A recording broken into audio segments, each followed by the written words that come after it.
The Let Me Be Frank podcast is proudly sponsored by Glenwood. Glenwood are the UK's leading construction industry debt recovery agency. Remember, no win, no fee with Glenwood Debt Recovery. Find out more at glenwoodconstruction.co.uk.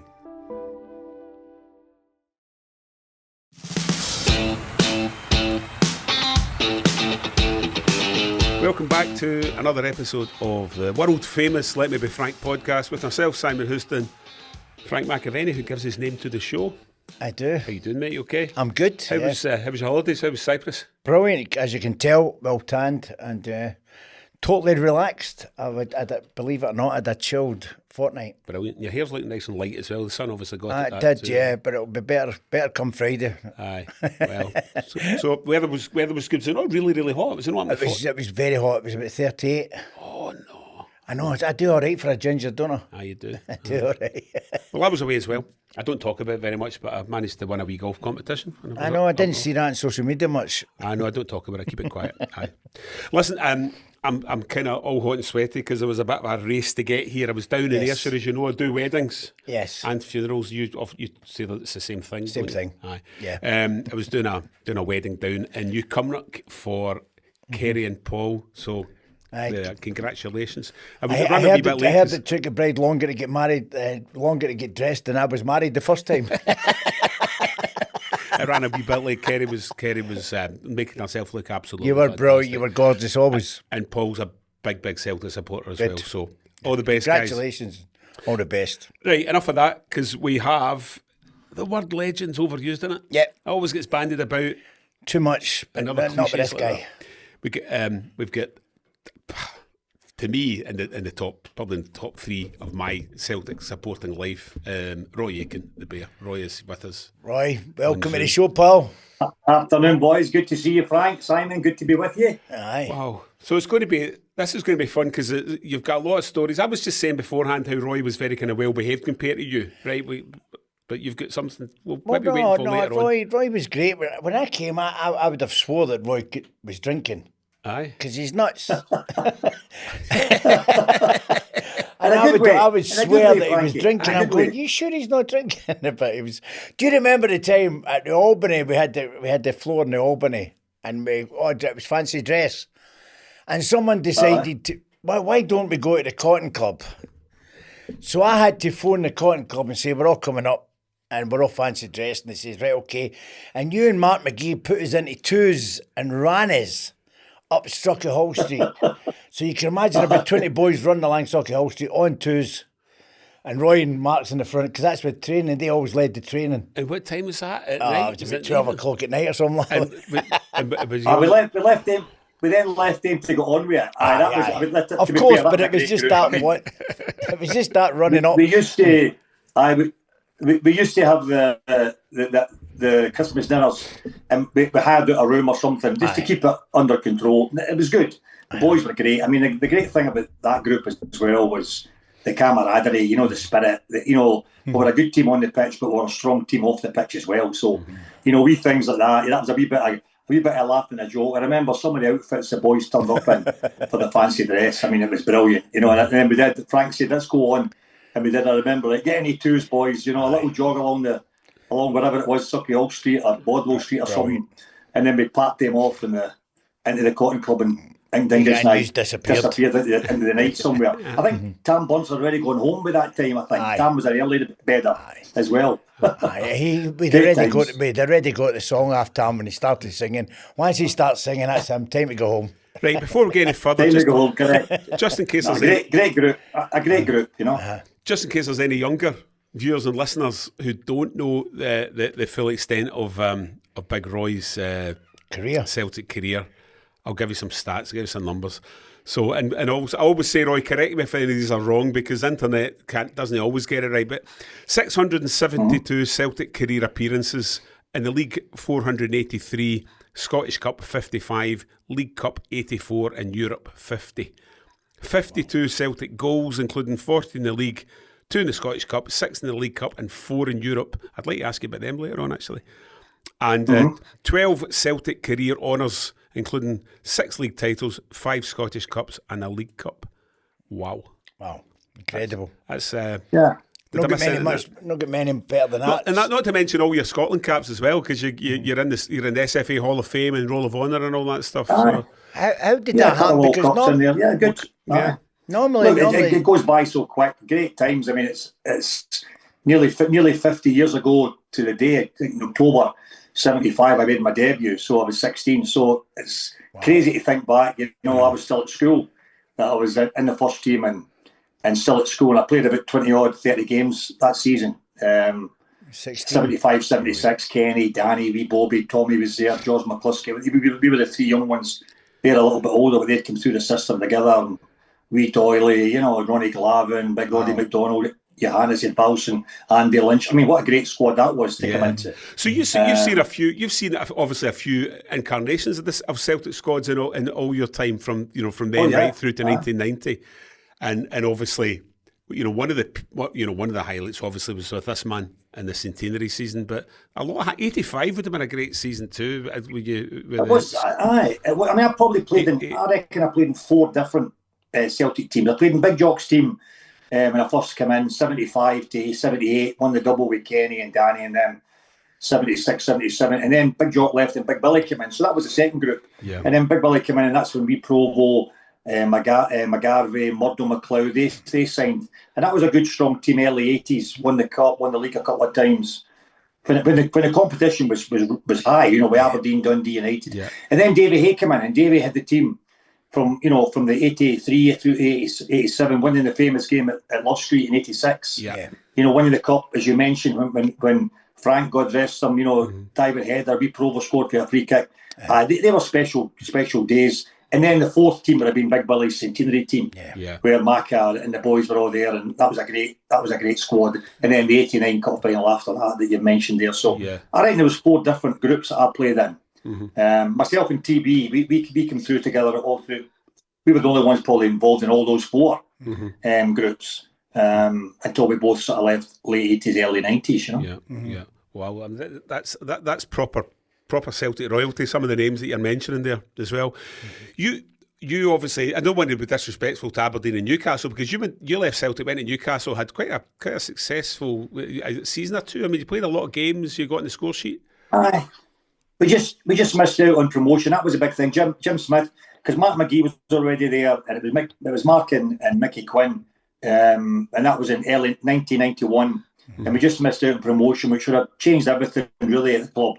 And then Jim Smith left, wee Ozzy came in, he wanted to make changes, and then that was time for me to go as well. But I captained the club for a couple of seasons. Great, I mean, I enjoyed Newcastle. Yeah. It was a nice place to live. Family lived in Hexham, just outside. Again, good days, and then I came back up with Davy Hay at St Mirren for that season after that, and then bounced into Aberdeen, where I played for 2 or 3 seasons, and then eventually took the manager's job there. Yeah. And after Wally left, so... And then won the cup there, of course. How did it come about, you leaving? I mean, I always want to know, because we had Packy on, and on a show, and he was telling us, I mean, revelation to me, he was telling McCarry, told him in the car park he was leaving. In a car. They just got off the team bus, I think. Was it team bus or something? But in the car park. It was in the car park, and I'm thinking, how did it come about? Because I would have always thought, even when I played with you, I thought you'd have been there till you finish your career. How did that come about? I mean, was it money, or was it just to playing? Be fair, I just felt I was captain of Scotland at the time. We were going for the 1990 World Cup. We'd just beaten France at Hampden to get into that Norway and France. It was a tough group, and there was a fair bit of flack flying around to different angles, and the family were taking it a bit serious. And captain of Celtic, captain of Scotland, and I thought, look, I'd done my bit at the club at that time, and I didn't want to have memories or attitudes eroding anyway. I just felt, look, now's the time. I've been 15 years, been there 17, been as a boy for 13, signing S-form when I was 13. So I thought, look, I've been 17 years at the club, 15 years in the first team. Time now just to make a wee break in the right way, so that I was walking away with a good time for both, I think, the club and myself. And that was the main reason, taking my family into a different environment down south. And Big Billy, the Celtic got £500,000. Big Billy held out. Yeah. Because I had big conversations with him at that time, from the start of the season to when I left in January 1990. But it was time for me to go. I just felt basically it was time for me to go. I'd done my bit at the club, and the Biggie obviously made it as difficult as he could in a sense, but also had a great relationship with him. Yeah. So the club got £500,000 back for somebody they'd signed for nothing away back 17 years earlier. So it wasn't a bad bit of business that way either. But it was the right time to go, Frank. It was your decision. Basically, that's what I mean. It was time for you to go and make it. It was done fine. It was done fine with the board and that. But I mean, obviously, it was a big story at the time. But then I went to Newcastle, and then I captained Scotland in the World Cup after that. So in the summer. Yeah. So it was, and I played another 4 or 5 seasons after that, for the teams you've mentioned there, Newcastle, St Mirren, Aberdeen. It was my career went on until my last game was 94, 95 sort of thing for Aberdeen, How difficult do you think it would have been had you stayed at Celtic? Because that obviously, your departure kind of coincided with the beginning of that really horrible 6-year period when there wasn't a single trophy. Yeah. From 89 to 95. Have you ever think, God, that would have been horrible to be part of? Well, it wouldn't have happened if that didn't, would it? Well, that's a fair point. That's a very good point, actually. But you know what? That is a good point. That's a good point. No, I'm joking. I'm joking. Aye. I'm joking on that. No, look, Tommy left, I left. I think Dingus and Matt McGee had left, Big Mick McCarthy had gone. So quite a few senior players had left at that stage. So the mantle turned on to some of the younger boys, some new signings coming in. And it was a difficult time, obviously, for Celtic. I mean, we did it in the 87-88 season when Rangers were spending all the money, and Graham built that team at Ibrox. But we managed to overcome them in that season.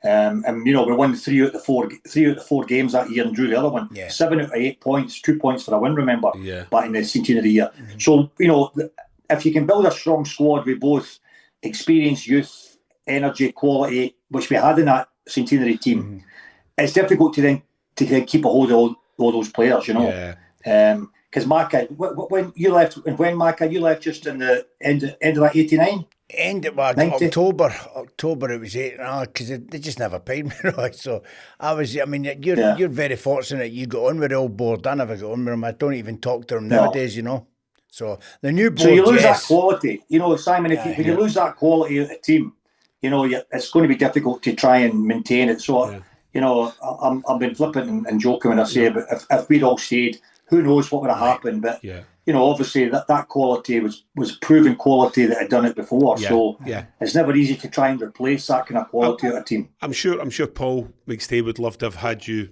next to him, in the years that followed as well. Because Paul was doing a lot of heavy lifting in that 6 years, wasn't he? Of course. I mean, Paul followed up as captain after me, and I was fortunate enough, even right through my days as captain of the club on and off for many years. There was always other players in the team who took responsibility. And I go back to that Centenary team. I was a captain, but there was other guys in the squad who took responsibility as well. Okay, I had the link with Big Billy all the time, coming back in with the boys in the dressing room. I mean, Frank will tell you, with the amount of functions that we did that year, that Centenary year, and I keep mentioning that because it was such a special year. The boys were out every day of the week with charity visits, hospital visits, supporters clubs, purely because it was such a big event. And that was a big part of my role as well as a captain, to make sure that off the field as well as on it, we were doing the right things, And it was Paul. But Paul was a terrific player and a great captain as well. It was just unfortunate that Rangers were so strong at that stage, and Celtic never ever really were able to get a squad capable of knocking them off the league title anyway. Beating them over the course of the season. So when you were 16 and you made your debut, I'm guessing the senior player in the squad at that time was probably Bobby Lennox, was he? Was it? Would have been it was. Aye. Well, Bobby and I travelled. I mean, I'm a Drossen man, so Bobby was Salkers.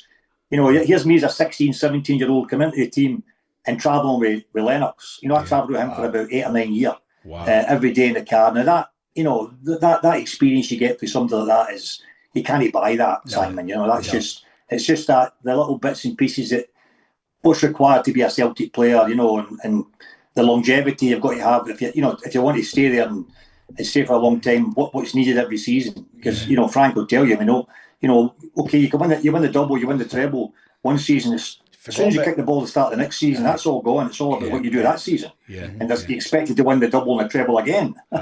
So that's the way Celtic is. But that's the demand that's on the players. And even the present players, I mean, they've done fantastic. Yeah. In recent years, the trophies that Celtic have won, the domination in this century has been incredible, really. And you've got to give credit to everybody at Celtic, really, for that dominance, domestic dominance. Of course, but the incredible thing with me, I keep talking about it. Every one there, I was fortunate to meet all the Lisbon Lions, most of them, and every one of them, Roy, you're talking about Bobby Lennox there, every single one of them was they were just such nice guys. They were approachable. Humble characters, you're right, Frank, yeah. It was incredible how many, the guys have won the biggest trophy in world football. I know. They're just all nice guys. They become immortal, don't they? I mean, we're all living in their shadows over the years. I mean, it's in the European competitions in particular, but that group, I mean, even Big Billy, we had some great days with Big Billy. He loved the banter. Big Billy loved Simon. He loved Margaret. I mean, he loved Margaret. He let him away with murder. I mean, listen, look, we were fine with it. Margaret had a nice, on a Saturday night, we come in after the game. Margaret, I mean, you tell me, Frank, he was the only guy I ever seen get into the shower and coming out dry. And straight to the airport, Right. And then we saw him on the Monday morning. And sometimes he'd be a wee bit late, maybe getting that red eye out of London. A wee bit bleary-eyed. One thing about him, though, from Monday to the following Saturday, he was the best in the training ground, worked hard, did his job, and come the Saturday, he was doing the business. So for us, and Big Billy loved him for that, So it was, and we as a group, understood the whole situation. But he was a good, great player and a great pro in that time, and such an important member of that squad, So just thinking, if Bobby Lennox was the oldest player when you made your debut, I wonder who the youngest player was when you left in 1989-90. And I'm just trying to think of what the span would be in teammates. Do you know what I mean? Was that Steakin still there? Only 89. He would be young. I'm trying to think who would be Big Derek who came into the team at that time. Big Derek was I'm not sure who would be the youngest. Stevie Murray. Derek White would have been quite young, I'd imagine. But he's not that. I mean, Whitey's 10 years younger, isn't he? But Whitey still would have been well into his, 23, 24 maybe, I would think. Yeah. 22 maybe. Yeah. Stephen Murray was just coming through. He was the young one. I mean, there's no many come in. I mean, George made his debut at 17 as well. I think Tam might have been 18. Paul would be 17. Frank, when did you make your debut? What age were you when you made your debut? I didn't start playing football till I was 19, Roy. I never played football. I mean, but obviously, I mean, a lot of players nowadays are probably, I think, kept a little bit longer in the youth setup.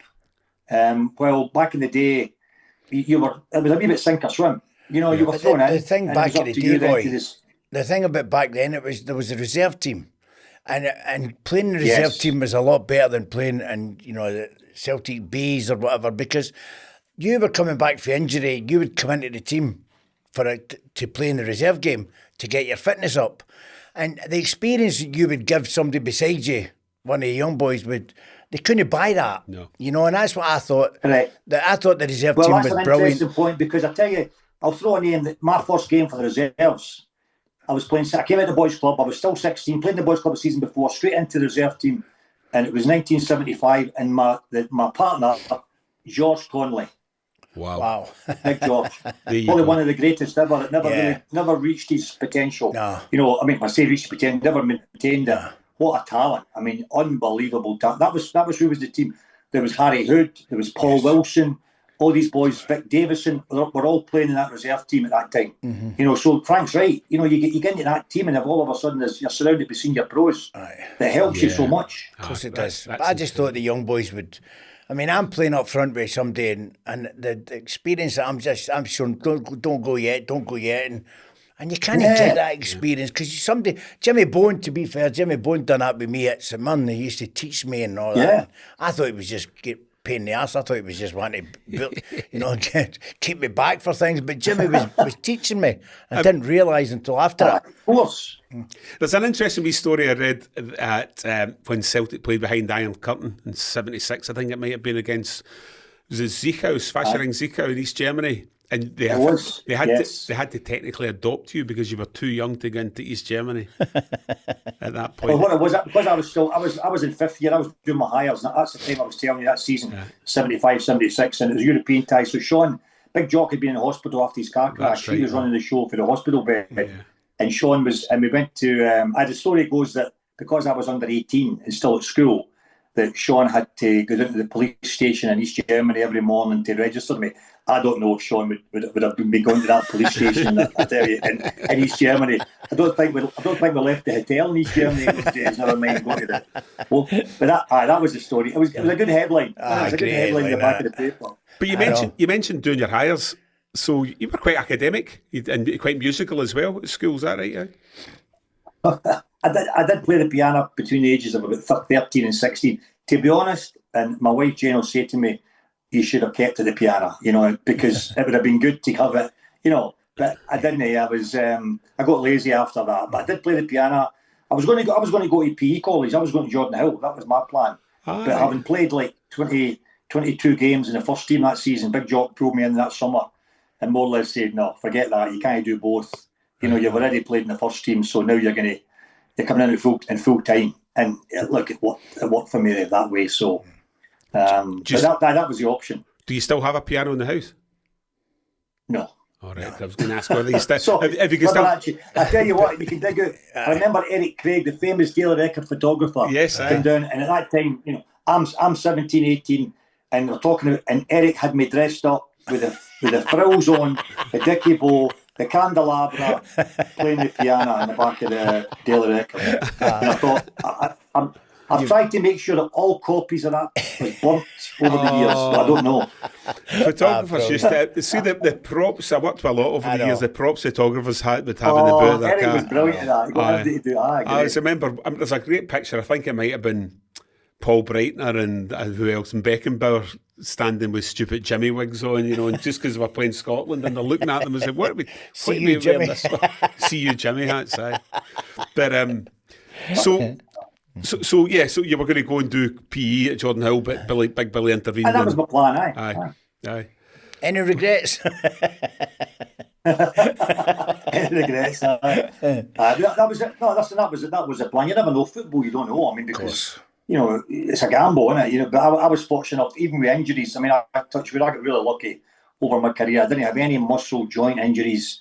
I missed 2 games in 15 seasons with an injury. Had a couple of suspensions right enough back and forward, but apart from that, I was fortunate injury-wise. Right, before we go any further, a wee reminder to everyone to hit the subscribe button, follow us on social media, do all the usual stuff to keep our numbers up. Yes, thank you very much. Also, it's all free.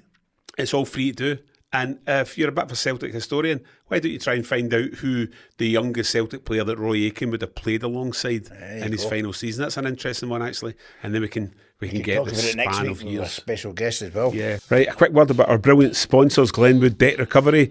If you run a business, especially in the construction industry, and you're fed up chasing unpaid invoices, these are the people you want on your side.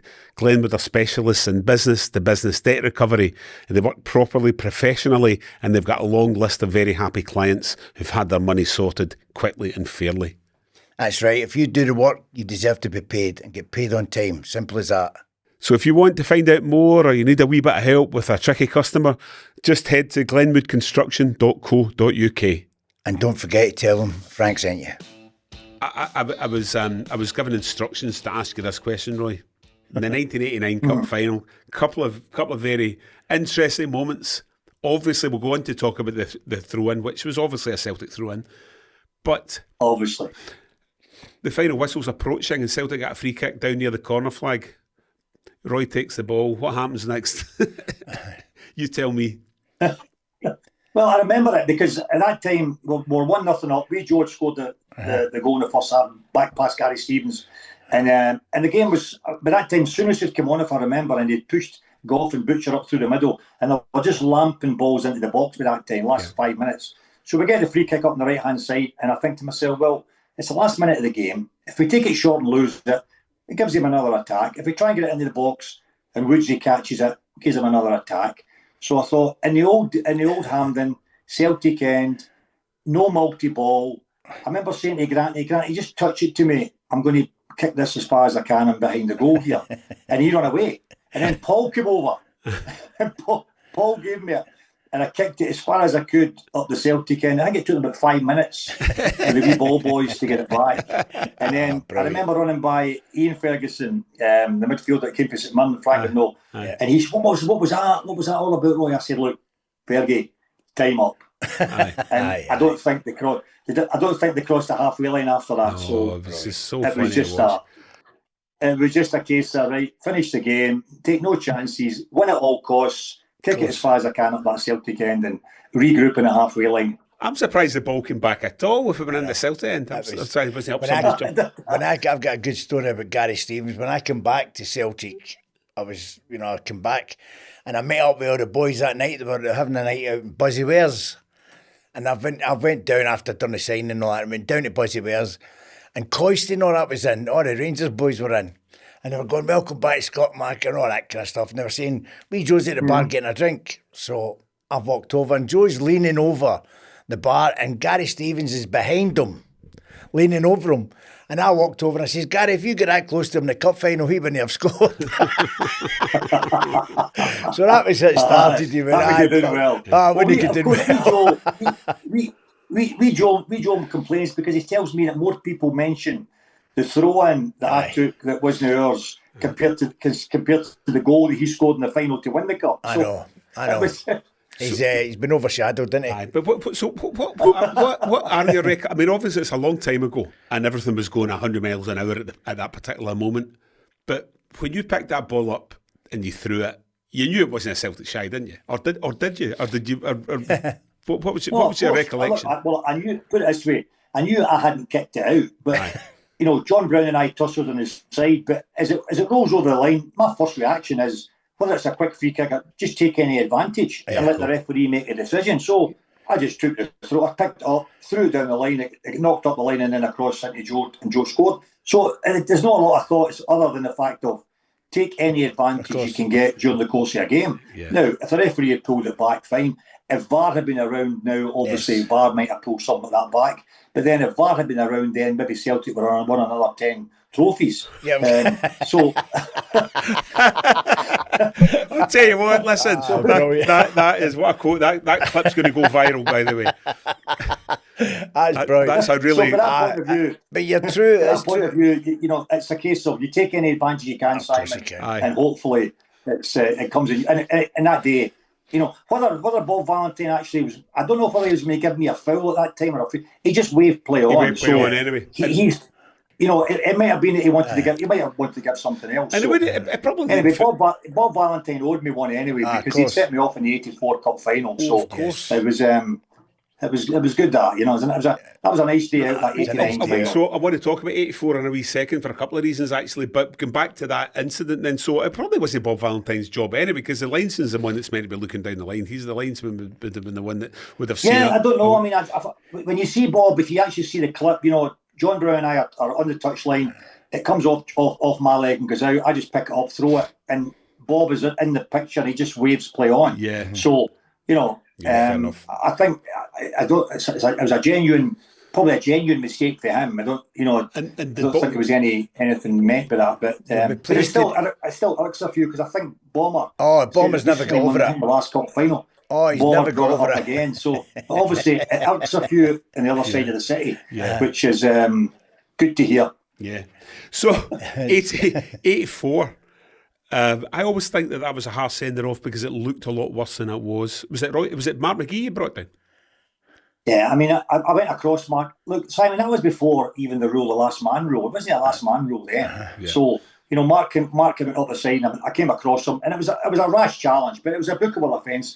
And Mark will tell the story. Mark says, as he's lying there, of course, being Aberdeen, as soon as you make the offence, they appear through holes in the ground. Wee Gordon was there, Big Rugby, Wally Miller, Big Alec, a lot of them were my pals as well at the Scotland setup. Yeah. They all appear and they're all going on to the referee. And Mark looked up and said to me, "Oh, that's good, he's booked." Uh-huh. And then when he saw the red card coming out, he thought, I better lie here a little bit longer, he said, just to make sure. and the sod at the end he scores a winner in extra time and gets Mr. Superfit.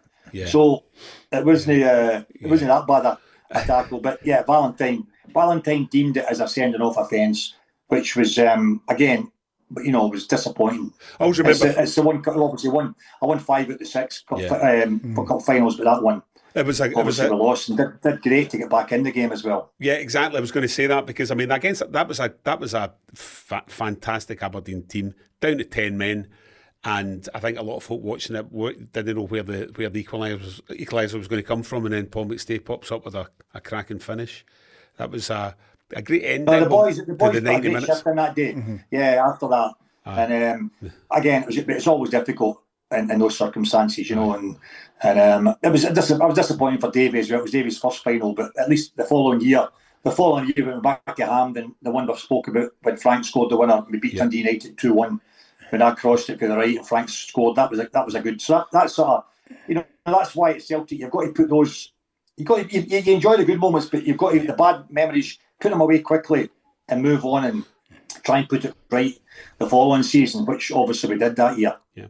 There was another goal you scored at Ibrox, which a few folk have mentioned to me too, when I think it was equaliser late on in a 2-2 game.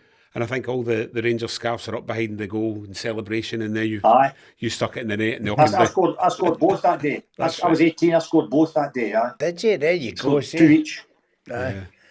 2 each at Ibrox. It's not bad. Another game I remember at Ibrox, famous game actually, it was my 18th birthday. And Joe Craig, it was the season we won the double with Kenny and Joe and Danny and Reid Bobby and Doyle and Tommy and all that stuff. And Joe Craig scored the winner 1-0, and it was my 18th birthday. But I remember it also because the wee Lennox broke his leg. Greggy had a tackle on wee Lennox, and the wee man right through the middle again. Penalty kick, Stonewall penalty kick, turns to the right, and the linesman gets his flag up. Right, so for offside. Now the wee man was never offside, but anyway. So I remember that game because of my 18th birthday. But then the next day, Greggy turned up at wee Bobby's door to apologise, to say, to be fair to Greggy, he came all the way down to Saltcoats to see him. Of course, the real story was to say Greggy came down just to make sure he'd done it properly.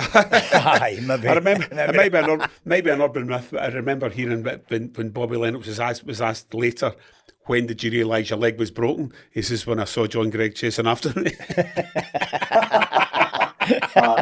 Greggy, he's gone about the Celtic Rangers thing. I was doing it with the wee man's Bobby Lennox's memorial. He's got a statue outside his old bar, outside the station in Saltcoats. Great statue of him. Mm-hmm. And Greggy came down at the launching of the statue. Yeah. Greggy was there, paying his respects. So look, there's as far as honouring Bobby, whatever his achievements in football. So there was always that respect in that level as well. It was the same when we played, Roy. You kick lumps at them, and then you go and meet them in a bar, you have a drink with them, and that's the way it was. Of course. I just wish the supporters could do that. After the game, forget about it, and just get on with it. That's. You're right. We're our main rivals, so we know that normally, apart from the early 80s when it was Aberdeen, Dundee United were the main challengers, but throughout the times, the Rangers are your main challengers, even. Even now, to get the better of the old firm, and it's important to get the better, but you still respect the guys you're playing against, and I played with so many of them with Scotland as well. The David Coopers, Ali McCoys, Ian Durant, Ian Ferguson. There's so many players there that over the years that I've played with, with international team. The Frank's the same. There's always that element of respect, but come the match day and come the build up, everything's done to win those games and beat your nearest rivals. Yeah. You must have been asked this a few times, who the greatest Celtic player was that you played alongside, and you've probably got an embarrassment of riches to choose from, but is that an easy one to answer? In a sense it is, but people ask me about your best 11 and all that stuff. I think I could probably pick 2 or 3 different teams that could all beat each other in a sense, if you understand what I mean. Completely. But Dalglish was special. Yeah. McGrain was special. As far as Dalglish in the sense of winning a game, scoring a goal, creating a goal, taking the game by the scruff of the neck out of nothing. Danny just for consistency. If Danny ever had a bad game, I never ever saw it. Right. He was just outstanding. And then you come into the modern era with wee Charlie and Paul and Macca. he's got to come into that group as well as match winners. You know, I'm talking about match winners now as far as players who, you know, the fans remember. You know, I'd love to have played with wee Jimmy. I'd love to have played with Bobby Murdoch. You know, I played with wee Lennox as well, which was fantastic. I mean, great quality player. What rate, you know. So there's too many to mention, but Dalglish and McGrain stick out for me as the best that you could have in your team, you know, because of the consistency and match winning ability. Sure. No bad double act, did you? Absolutely, completely. Not a bad double act.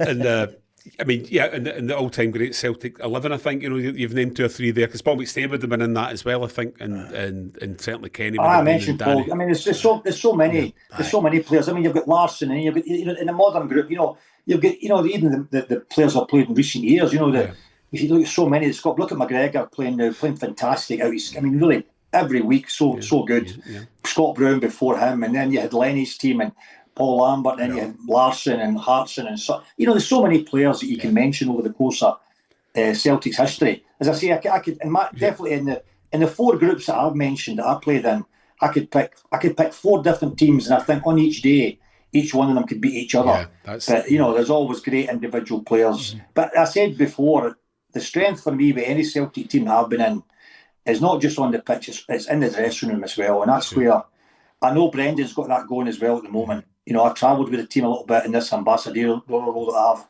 and I enjoy that, taking part in that. And I see off the pitch, and he's got it good in the dressing room. There's a good group there, very much a multicultural group. You know, while in our day it was maybe more British, some European, 1 or 2, but not many. But I mean, the dressing room's so important. Frank will tell you that. You know, the dressing room is vital to the success on the pitch. That's what I miss, the dressing room. That's the biggest. Yeah. You know, every day there was always something happening. Yeah. It was normally to me. Yeah. That's right. But they drove each other on, Frank. They drove each other on every day, you know. And it might not, it wasn't a case of everybody being buddy with everybody, but everybody respected each other, you know. And when it came to it, we were all there together, in it together, you know, and that's what any successful team must have. Here's an interesting one. I know Frank's got his thoughts on this because we've discussed it before, but what was Roy Aitken's best position for Celtic? Well, I played both centre back and central mid. I mean, when after that first season we spoke about in 75, 76, and Big Jock told me, right, you're not going to Jordan Hill, you're coming in with us. Big Jock pulled me and said, right, you're 17. I don't think you're physically strong enough to do a full season at centre half, so I'm going to play you in front of the back 4. He said, I want you to do what you do at the back 20 yards further forward. That was a simple instruction. Mm-hmm. Now, that's defensive midfield player. Sure. Now, in those days, nothing was mentioned about that. But Big Jock just recognised that and said to me, go forward in there. I'm bringing Pat Stanton into the group. Pat Stanton came in and played. And that was, I sat behind Glavin, Dalglish, Burns, Doyle, Lennox. We had Danny Bowman on, Andy Lynch with the 2 strikers. We had Big Joe, Craig, Paul Wilson, all the boys. And I sort of filled the gaps around that and did my job in the middle of the park. Yeah. So that was where I started, really, and Celtic was in the middle of the park. Came in at centre half, but played in the middle. And then throughout my career, played both positions. Albeit all my job for Scotland, out of the 57 games, I think maybe only 2 of them were in defence. Because obviously you had McLeish and Miller and Neary and Hansen, all the boys playing at the back. Yeah. So I was deployed more in the central mid. I enjoyed central mid better because you're more involved in the game. Yeah. But ultimately, you know, we had other players and you know, all the managers used me in different positions at different times, which I was happy with. Centre back or central mid. See that position you're talking about, Roy, that position about holding midfield player, is something that I don't see happening a lot now. And I think it's something that Celtic need. I think we've not, listen, no matter how good CalMac is, you know, let's be honest, he couldn't tackle a fish supper. That's no his game. He gets the ball and he keeps it going and he keeps passing it. But sometimes when we lose the ball, there's nobody between the midfield and defence to stop that. That's what you've done. That's what you've done in abundance. Because obviously we had, but Scott Brown, there's no replace Scott Brown. We had Neil Lennon and we had Paul Lambert and others who played that position in recent years. But I think, to be fair to Callum has adapted his game so well. And I watch him now, and he intercepts situations. He helps the 2 centre-backs. He gets back in and he fills holes. Yeah. He's actually learned. He's a quality playmaker, right, as well. So we know his ability on the ball, but he has done so well for the team off the ball as well. And you don't always have to go into massive tackles. He intercepts, he reads the game. If the ball's there to be won, he'll go and win it. But I think his overall game has improved so much. I think he's such a good quality player and a good captain. My opinion, if he had somebody behind him, he'd be better than what he is. I mean, if that means a lot, if that makes any sense, I think Callum going forward is better than just passing it sideways in the midfield. Do you know what I mean by that? Because I think he's a wonderful player up front, behind the strikers. He played that when Bruni was in the team. Remember, Callum? Of course, that's what I'm saying. I think he's better further forward than what he's doing now. He's trying to do a job, which he's doing wonderful. Don't get me wrong. I'm not meaning that, but I just think somebody like yourself, Scott Brown, adapted to it. Neil Lennon, we had Granty and you in that midfield to let Paul go. I just think it's a big part of the game when we played. I don't think it's as much now, is it? No, it's not. I know what you're saying about the style of player that Callum is, but I do think he has really come on leaps and bounds in being that protector for the two centre-backs as well, which obviously is a big role in that guy that sits in front of the centre-back four. But, his quality on the ball and his ability to get on it, he's always looking for it. He makes it simple. He can play long passes, short passes. But I do think defensively, he has improved a hell of a lot in the sense of his overall game. And that comes with his experience playing in that position. Look, you can't argue that the medals the boys won as well. I think he's been a terrific player, and he still is a terrific player. And I think he'll go on for another few seasons, playing that position and controlling the game. And it's just a matter of Brendan finding players to play in along beside him at the moment, which we've got Haddadi, the boy Negranit's come in, obviously Engels. I think the central midfield position at Celtic at the moment is arguably the strongest area on the field that they have at the moment in that central mid. That four that you've just mentioned is wonderful talent. And also, it's incredible that Negrin and CalMac and Haddadi, what a player. I mean, I think he's a wonderful talent. And then you've got Engels and McCown's coming in well. You've got I think McCown's going to come in. It'll take a couple of years before he becomes a first team regular, if you know what I mean. Yeah, very good. Very good. That explains why Celtic probably weren't prepared to spend a few quid on Lennon Miller as well, because where was he going to fit in? The boy from Motherwell was away. I heard he didn't want to go anywhere in Scotland anyway. It was he didn't want to go to England. He wanted to go abroad. Which is seen what's happened to. You see what's happened to the rest of the boys. Which obviously is going to bear well for Scotland. But anyway, time's moving on. Of course, it does. It does. Yes, it does. It's good. It's great. It's great to have these boys going and doing so well on the continent as well. And Italy has been the Italian teams are looking at it and thinking those Scottish players travel well. So that's what they're looking at. Yeah. And by the way, Callum McGregor, if you're watching, Frank was only kidding when he said you couldn't tackle a fish supper, because we want to get you on the podcast at some point. Cal knows what I mean. He knows what I mean. Now, he's better forward. A name you mentioned earlier as well, Roy, actually I want to talk to you about, because I think he might have been another Ayrshire, but the first Celtic team that I regularly went to watch, and it just shows you how solid it was. The team never ever changed, but it started Latchford, McGrain and Lynch, Stanton, McDonald and Aitken were the first six every week in, week out. Next name was usually Johnny Doyle. But Doyle, Dalglish, Craig, Conn and Lennox, I think was probably that. What about Johnny Doyle? Glavin would probably been there before Conn, maybe.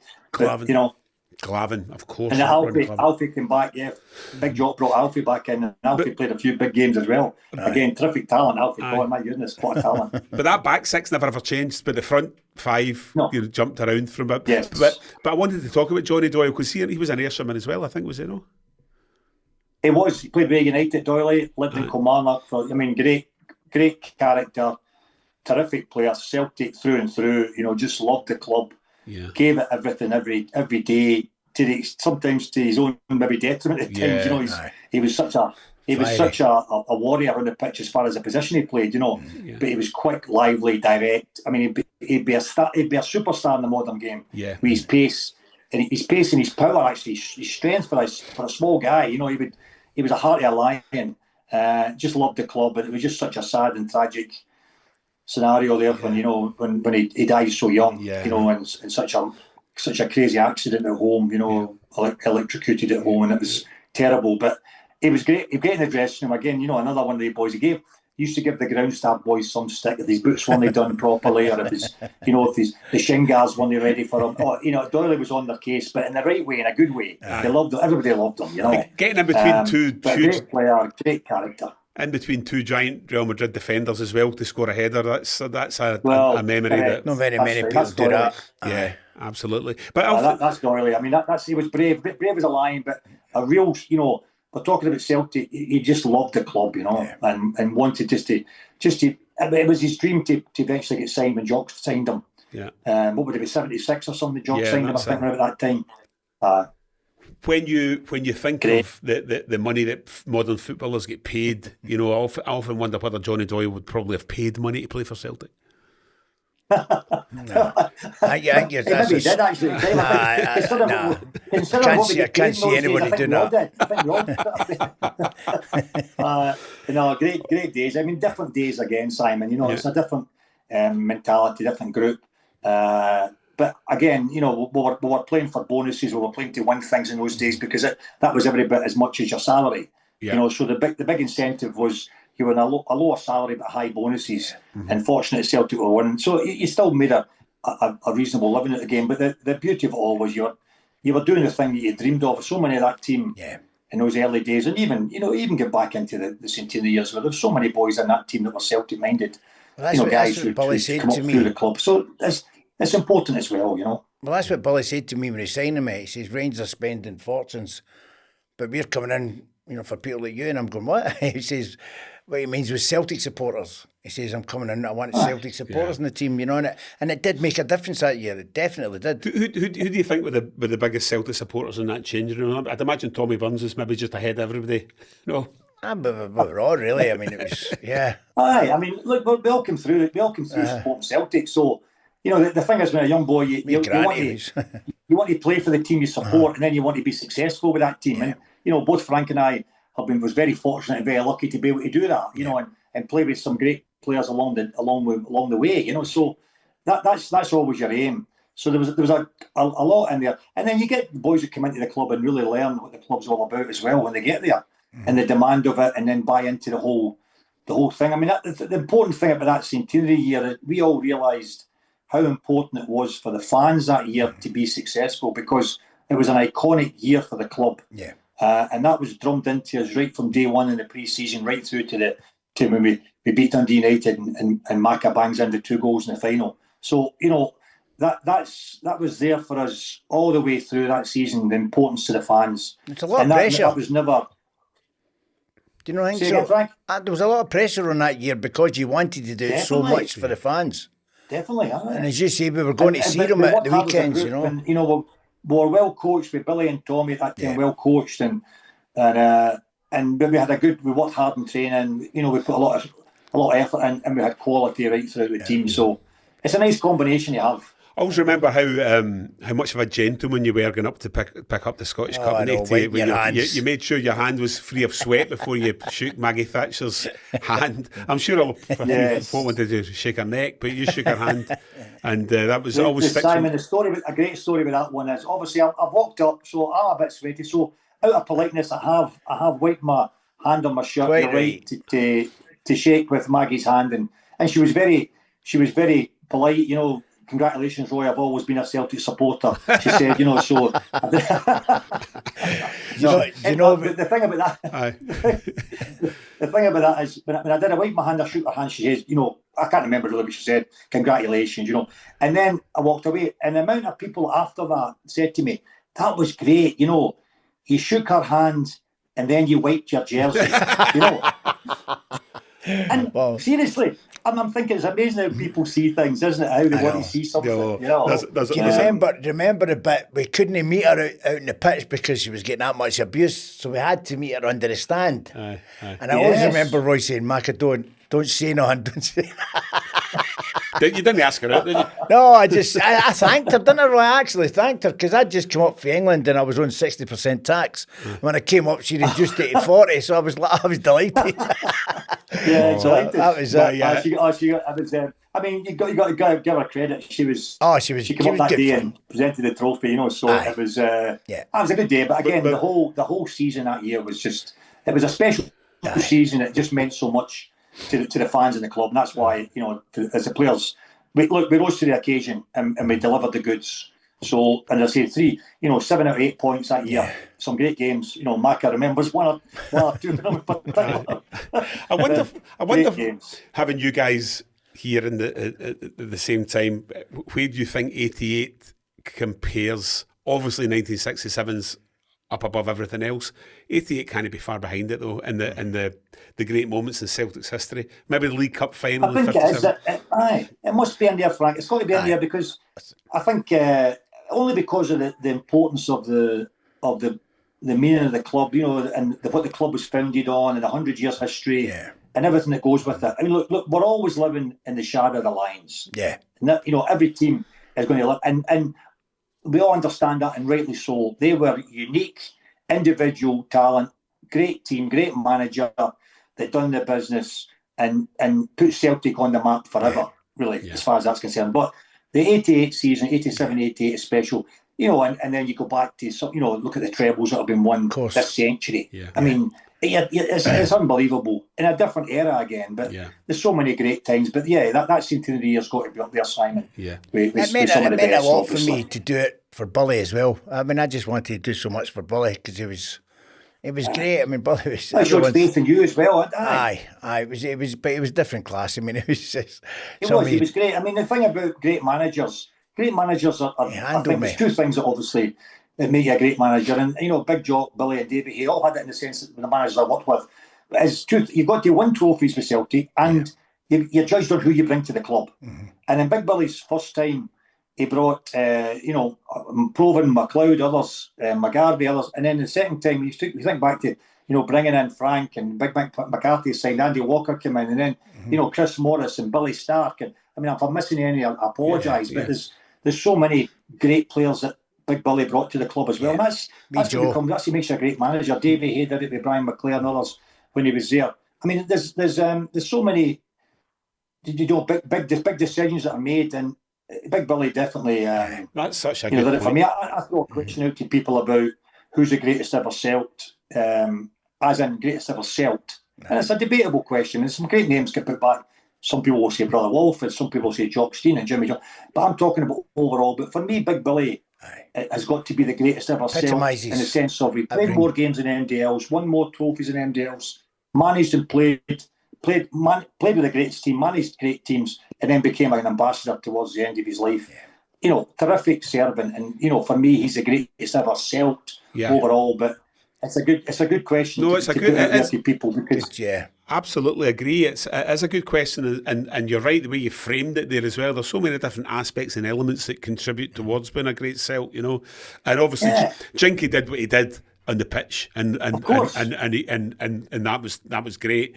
But all the points you touched on, he was a father figure. He was an ambassador. Brilliant. You know, he was just everything. Aye. He wasn't too keen on a drink called the Rusty Nails. It was a drink at Chris Morris's wedding night as we're all going. The gaffer's going, what's that? Oh, it's a Rusty Nail. Oh, they're explosive. I was drinking Rusty Nails. I was drinking Rusty Nails up in Tane last week. It was up dancing and everything. Oh, it was brilliant. It was great in the sense that Frank mentioned earlier on about that team, about the humbleness of that team. You know, Big Billy was a you know, and Big Jock there was strong characters, but still humble in the sense of dealing with individuals, understood, you know, things, and you know, for me, me being the captain of that side, it was great for me, and every day you were able to go to Big Billy and maybe say to him, look, give the boys a wee bit break, gaffer, you know, or whatever, you know, the what, and he would understand that, and he would take it on board, and then he would come in and make the suggestion himself. You know, on the back of maybe something that I'd said to him in the side. So it was terrific. You know, great. Can he speak highly enough? It's good having me Bobby Lennox as a coach as well. It was, I mean, money. Another line there. So great. It was hard for the boys. I mean, when you're a Celtic supporter, to have these boys running about, I mean, it was great. Every day training. Well, I travelled. That's what I'm saying. I travelled 10 years with a wee man. I mean, imagine. I know. You know, brilliant. Aye, tremendous. That's brilliant. Great. That's a wonderful story. That, but having the opportunity to share a car journey for so many years with Bobby Lennox. I know. Yeah, I mean, him and I were big pals, and it was just little bits along the way, you know. And he was a great trainer, Bobby. So that you know, he emphasised about how, you know, and he also mentioned that Lions team. Well, you know, one or two rogues in that team in the nicest possible way, you know what I mean? But he said they worked hard, they trained hard. Yeah. Nearly Morecambe was a trainer, and we did the same, you know, with that Lions, with that Centenary, and all through other teams. You had to train hard at Celtic. You had to be fit as you could be, and fitter than the opposition, as you know, and have that desire.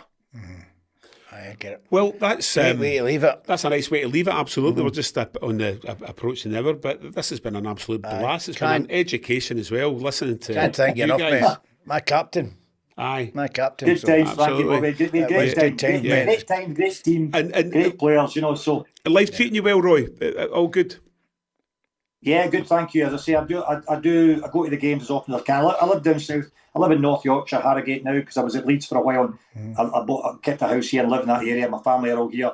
Life's good. Taking life easy, but I enjoy coming up. The biggest part for me is coming up and seeing some of the ex-players as well about the club and a bit of banter, and get back doing memory lane as well. But the team's doing great. It's a great time to be a Celtic supporter. I know. You know, because the team's doing well. I know everybody's got an opinion on what they should do, what they shouldn't do, and that's the way football is. But, you know, they've got it right. They've got it right on the pitch. They've got it right off the pitch. And I know, having dealing with them, you know, Brendan's doing a fantastic job. And I know the board are trying their best to support him as best they can. Need to keep him, Roy. You know, we need to keep him. Yeah, of course. Well, it's up to Brendan to decide down the line what he wants to do. But he's been a great manager, is a great manager. And you know, bringing success up to success. But the club's in a good position at the moment, and long may that continue. Long may it continue, yeah. You're right. And so say all of us. Fantastic. Yes. Well, Roy Aitken, absolute blast. Feed the bear. Talking to feed the bear, you get your dinner soon. I don't want to be holding you back. Yes, dinner time. Dinner time. Fantastic. Smell it, I know. All the very best. And when you're up in Scotland at some point in the future, you should pop into the studio and we can do it again face to face. All right. Definitely. Thanks, Roy. All the best, Roy. Take care. Catch you soon. Pleasure, Simon. Cheers, buddy. Catch you soon. We'll join you again for another episode of... That's the right camera there. We'll join you again for another episode of Let Me Be Frank. Take care. Take care.